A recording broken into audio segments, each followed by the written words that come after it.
Good morning. It's Thursday, October 8th, and we're going to continue our discussion on the subject of will with a prompt from the Daily Stoic, which reads, "What is more pleasing than wisdom?" So that's a bit of a rhetorical question, and it certainly helps to have seen the associated meditation for today, which begins with Marcus Aurelius talking to himself again, which I love when he does, but it says, "Yes, getting your wish would have been so nice." But isn't that exactly why pleasure trips us up? Marcus knows that while life's traditional pleasures, like money and food and winning, certainly feel good in the moment, they're often fleeting. And to complicate things, when that effect is worn off, we're left wanting more. And if we're not careful, it can turn into a vicious cycle with no real satiation possible. So Marcus continues, "Instead, see if these things might be even nicer. A great soul, honesty, freedom, kindness, saintliness. For there is nothing so pleasing as wisdom itself when you consider how sure-footed and effortless the works of understanding and knowledge are." Marcus is guiding himself here back towards the four Stoic virtues. Those virtues, courage, temperance, justice, and wisdom, were called the highest good, or summum bonum, because the Stoics considered them to be essential to sustainable happiness and to living a good life. They reasoned that is what always remains within our control to orient ourselves in these directions.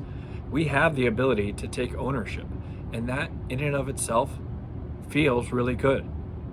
Just as someone learning to rein in bad habits like mindless eating or alcohol abuse quickly discovers, the satisfaction that comes from the ability to exercise self-control is much more profound than the momentary feeling of pleasure received by giving in to that temptation. And so too it is with the other virtues. It's not just enough to know what is the right thing to do. We have to actually do to receive that real benefit. That's why Seneca said that wisdom needed to be displayed in works, not words. That philosophy materializes as a love of wisdom when we put it into practice. And that's what I've loved so much over the last 7 months here. Every morning I've pored over the teachings of countless mentors, some long gone like Marcus and Seneca and Epictetus, others more modern like Ryan Holiday and James Clear and Mark Manson and Aubrey Marcus and Ben Bergeron and Tim Ferriss and Joe Dispenza.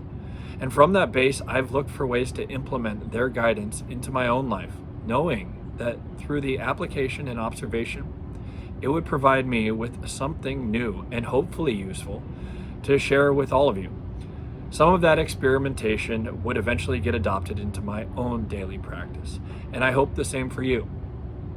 Perhaps these videos introduced a new concept to you that prompted you to explore even further, leading you in an unforeseen but highly rewarding direction that you could then go and apply in your own life. And that is the beauty of wisdom. It's a gift that keeps on giving. It's a steadfast source for our satisfaction. And that's why it was rightfully considered one of the highest goods and something that could be a lifelong pursuit. Hope you have a great day. Talk to you soon. Bye.